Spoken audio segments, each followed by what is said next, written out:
So we're talking with Jakob today. Jakob, tell me please, once and for always, the right original pronunciation of your surname, because people make, especially my colleagues, they make quite a mess out of pronouncing your name. All the variants you may think of, but Yeah, I know it's not easy, but it's originally it's Fuglsang. oh, it's pretty simple. Fuglsang. It's I think it's more the composition of letters that confuses people. Maybe Yeah, if you yeah. take They away try to the pronounce just take everything. away the G's, then it will be okay. So if you say it would be Simple stuff. Fulsang, maybe. Fuglsang. Super. So Fuglsang. nice to meet you. Means bird song. And you again. Okay. Could you describe yourself as a writer separately and as a person? In a couple of words and phrases. But as a writer, I think I'm a all-rounder as a writer.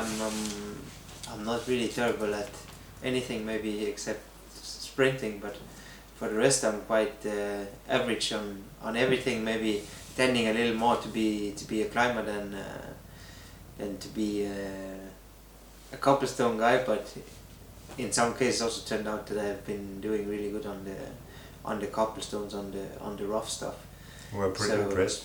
I think yeah, in general I'm all rounder, and I maybe still have to find my specific area where I'm the best, and to focus on that. I hope that this year maybe the tour can bring me some answers,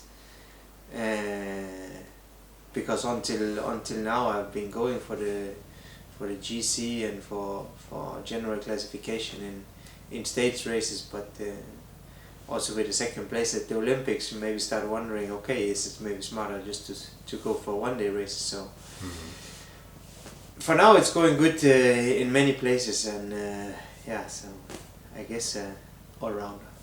And after all, we can strike a balance between the one days, the classics.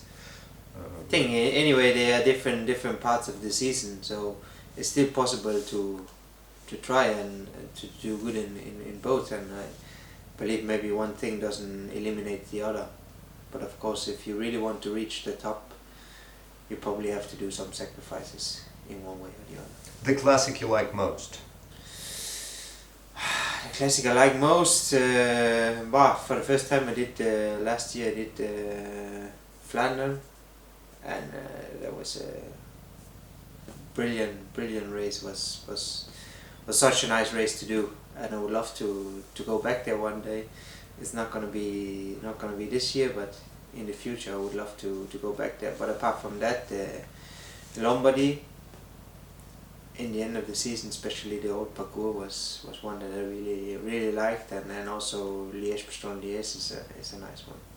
And it's a pity there is no Rio Classic, not yet at least. Yeah, that's of course a pity, but okay, that will be a far way to travel for a classic race. But it was also, as a race itself, it was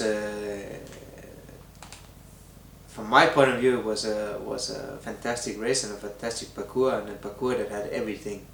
You had cobbles, you had short steep climbs, you had long climbs, you had technical descents, fast descents, you had going along the coast with the crosswind, you had everything. There was a complete package, that race. Of course, they also has they also does a lot to it, but it was a really good parcours, and it was a parcours that had a lot of elements in it. It was not only climbing, it was not only about whatever. So no, for me it was a really nice parcours. And what do you think about that fatal for somebody, I mean downhill, the final downhill? Was it really so unadmissible on this level, or for you it was pretty much okay? I think it was okay. If you look at it, the first time you went down, nobody crashed. Then you go down one time more where you actually know it. Then a few guys more crashed. Then we go down one time more and even more guys crashed. So I think it's also up to the riders to maybe not take so much risk, On or the decide head. to take the risk and you say, okay, then you go down. But you cannot blame the road when you actually went down once before. You know the road, you know the parkour, and nobody crashed the first few times. And then the final time that they go down, they probably done it 5, 6, 7 times when you include training before. And then they crash and then they blame the road. I think maybe people, they were taking too much risk. Still, the second part of that question, as a person. Second part, as a person, I'm think I'm a quiet guy. Many would say I'm to some extent also shy and holding back, keeping back. Of course, the success I've had now recently on the bike have given me a lot of self-confidence also, which I maybe didn't have as much before. For the rest, yeah, quiet. I like to be home with the family. I like to do other stuff also than cycling. Cycling is my passion, but it's not my whole life. I also enjoy other things apart from cycling, but I still love what I do. What are those other things? Well, that can be just to be simple, to be at home, or to on holiday go diving, or Diving where? to Maldives, or 2 years ago in Bora Bora. It's normal when we have off season to find good weather, you have to go far away. But other stuff, and there's also other stuff that interests me, like architecture and modern architecture and design of furniture design, or design in general, is stuff that I really like and that I find interesting. So it's not all cycling 24/7. Could you imagine yourself doing this as a trade, as a main job? I mean, design. I don't know if I would be good enough to do it as a main job, but I could imagine to have something to do with it, or to have something to do with real estate or something like that when my career is over. Of course, Or still, it's also easy to say, yeah, I could imagine myself doing that. I know it's difficult once you finish your career to actually move on, or maybe move away from the cycling business, where we have all been part of for so many years, and we all love, and that's why we're here. Without the love, we would not be here. Could you drop us a couple of numbers? I mean, what's some most memorable numbers of your relative power, things like that, FTPs, if you do remember that? I don't remember so many, but I think one of the numbers that I remember good was last year in the Giro. I don't remember what stage it was. Maybe stage 8, 9. We finished on a relatively long climb, and I got sent on the attack and had actually the possibility for a moment to take the pink jersey until they attacked from behind. Where I did, I think, for the whole climb of half an hour, I did a 430 watts average. It is impressive. But there I also blew my own engine for the rest of the Giro, I think. How much is that for a kilo, more or less? What it is for a kilo, I don't know. Much more than 6. And then you have to say, okay, I was maybe at that point, I was maybe 68 kilos. Oh yeah, so we can make a kind of a calculation here for that. But that's impressive indeed. And what did it feel like to climb like that? No, were you just dying on the climb, or it was a pretty? No, it was. I still had power, and I still tried to ride it smart. It was block headwind, and I knew that if somebody would come from behind, I still had to have something in reserve to be able to go with. So, but of course, it feels good once you have the power, and once you're really going, and you also hear in the radio that you actually make a difference, and that you have the possibility and the motivation of being away and maybe even being able to go for the stage when in the end I came second on the stage because we didn't catch the last guy from the breakaway. But of course it's a huge motivation and a nice feeling when it's really rolling. What's your dream race? The race of your dreams, if it exists, basically. I mean, the one you're dreaming, you have dreamt and still dreaming of winning. If it does That's exist. a good one. I always, when I started as a mountain biker, and there my goal was to become world champion. And I managed to become world champion as an under 23, and only did 1 year as elite thereafter to compete in the Beijing Olympics on mountain bike. And after that I changed to the road, but I haven't had the same one race that I really want to win. The one race that I say that's over the others, and that's the one I really want to win every year. Of course, Tour de France is the dream for a GC rider to win, and as well for me. Tour de France was the race I was watching when I was a child. Bjarne Riis, he was for Danish people the big hero, and he won the tour back then, and were a few years in a row in top 5 or top 10. So the tour is, apart from that, is the biggest. Of course, now with the Olympic silver last year, I would love to win the Olympic gold, and it's for sure a goal for me for 2020, but there's still some years to go. Could you describe Bjarne's win as a great motivation for you in the childhood to take up cycling? Yeah, I think that but not only Bjarne's win, but in general the Danish riders that were riding on that time, and the thing was that, or the thing is that cycling is really popular in Denmark, and Tour de France is something that in Denmark I think they show the most hours of television from the Tour de France in the whole world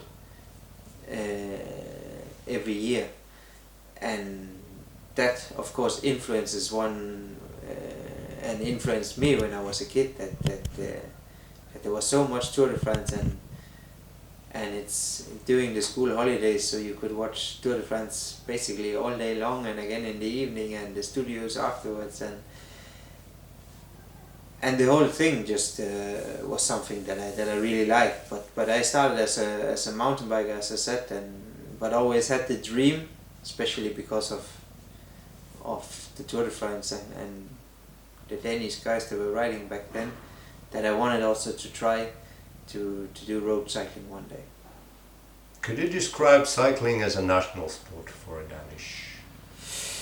Football will be the national sport for a Danish guy, but cycling comes maybe not close to football, but it's number 2 or number 3 in the row of sports in Denmark and concerning popularity. So it's hugely popular in Denmark, that's for sure, and it's somewhat, especially the Tour de France. Again, it's one of the things that most people they watch, and they have huge amounts of viewers for the tour every year. Talking about the most popular and the most rated Danish riders of all times, what's your idea of that? How is that? Or a couple of names perhaps? A couple of names of best Danish riders, of course. I look more, I'm not one who looks a lot back in history and didn't have parents that were into cycling before I actually started myself, so I don't have all the background story. So of course for me it's the guys that I watch on television. It's Bjarne Riis, it's Jesper Skibby, it's Rolf Sørensen, Brian Holm. It's these guys that stands in my memory when I have to mention somebody like that. Of course you also have older guys, Ole Ritter, and Kim Andersen was a great rider also. So there's been a lot of great riders over time, but to mention so many now, it's not so easy for me. Let's dwell a bit on cycling as a way of life in Denmark, because it's also big as a way of life because of everyday life for just for people of North. Let's call it like that, because whenever I come to Denmark, I've always had this feeling that everybody's just cycling. Everybody, easy. everywhere. It's a relatively flat country, so it's quite easy to get around on a bike. But it's true, it's something, let's say, super normal that you take your bike to work. And I've been riding my bike to school, or even to kindergarten. I've always been riding my bike. I was always riding my bike to school. I had, now it seems like nothing, but I had 2.5 kilometers. But never rode a racing bike or an MTB you trained on to school, I mean. Oh, there I was more scared that I was gonna get stolen. But I was riding my bike from very small on, and that's very normal in Denmark. And if you see in Copenhagen, it's unbelievable how many bikes you have. Even in front of the parliament. Yeah. But I see also because you have bike paths everywhere. I mean, I could go to school. Of course, maybe I had to cross a few roads, but with the traffic lights and for the rest, I was riding on bike lanes all the way. I didn't have to share the road with the cars, and that makes it a lot less dangerous and a lot more safe. So of course that's also part of it. There's a culture, and the infrastructure of the cities also have been built around this culture of riding the bike. In the morning there's sometimes so many bike riders, and once the traffic light turns green, it's not all of them that actually manages to pass the traffic light. So they have to stand, and you go with the next wave of green light to get going sometimes, because there's so many bikes. And also as a sport, it's become more and more popular.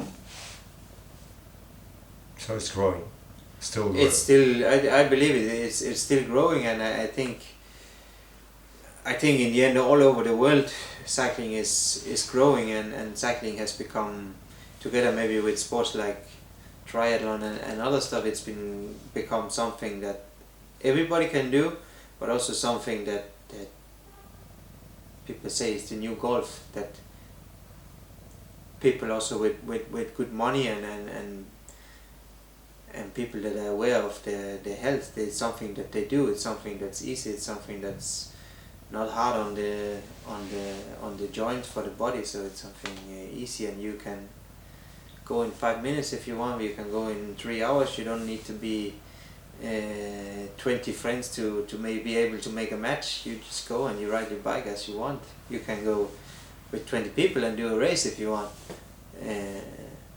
but you don't have to. You're free when you ride a bike. And what about the weather in Denmark? How is it bicycle friendly? The weather is not bicycle friendly. That's for sure.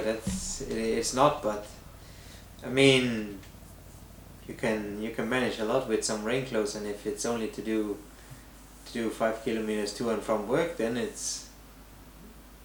can be okay with some rain clothes. It's something else when you have to do hours and hours of training, and that's also why I don't live in Denmark anymore, because the weather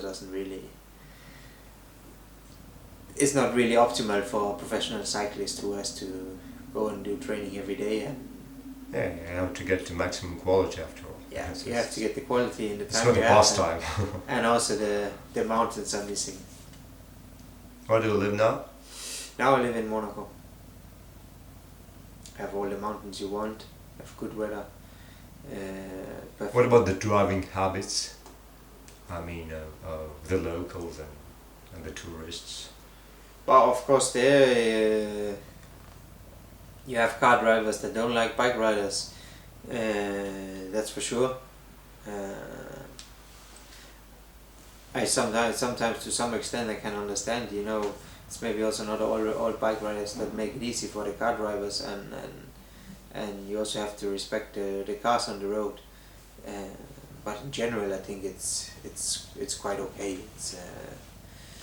It's probably getting worse in every country and all the time, but I think still around Monaco is still reasonable. It's not too crazy.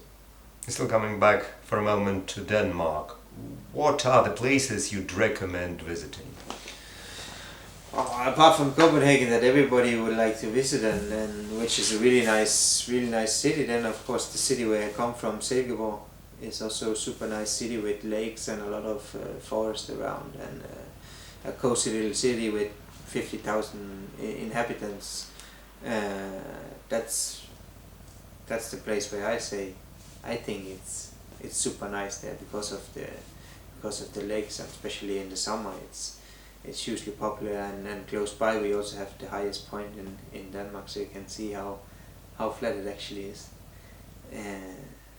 But that's, I would say, my recommendation if somebody wants to go. There's of course also a lot of other nice cities and nice places around, but I still like my hometown in Denmark. In retrospect, what is Astana for you? What is? Astana. I mean, the team. It's a team now that I started my 5th season here, and I'm super happy to be in the team. It's like a family. It's like a group of good friends on tour, and it's a really it's an international team. We have a lot of different nationalities, but I really like that about the team, that we have so many different nationalities, and you have so many different personalities also, but that makes it's something special and something nice, and you can learn a lot from each other, also from different nationalities. So, and then of course it's a team where we have the whole nation behind us. Of course we represent a city, but we also represent a whole nation, and I think that you can especially feel when we go to Kazakhstan to the presentation, or after grand tours or whatever, for whatever reason we will go there, and that's of course something that you have to be aware of, but also something that's special, and something that can make you also proud to present a nation, and a nation that maybe many people don't know much about in the end, but in the end it's a huge country. And still, there was a great, I'd call it great, arrival of your compatriots before this season. So the team is expanded with a lot of Danish riders. Could we say that there is a whole of diaspora, Danish diaspora inside the team? And what about the communication between you? Does it feel more at home perhaps after that? And do you use a lot of Danish language between yourselves? Of course, we've only been on one camp, and I've been so many years the lone Dane in the team. So for me, I'm used to it, and it's not that I can say that it makes me happier that there's more Danish guys. I'm happy in the team like that, like this or like that. Of course, it's nice that there is some fellow countrymen in the team, and can for sure also be an advantage at some points, maybe in the race, that you can communicate better or whatever. But for the rest, we have not been staying so much together. But I appreciate it, and I hope that they will also be able to deliver some good results for the team, and that they will be an enforcement for the team in general, and in the races, and really hope that they will get some success with the team also. So we wish you a bit of luck for the coming season. We're sure you can do it. Thank you. Thank you.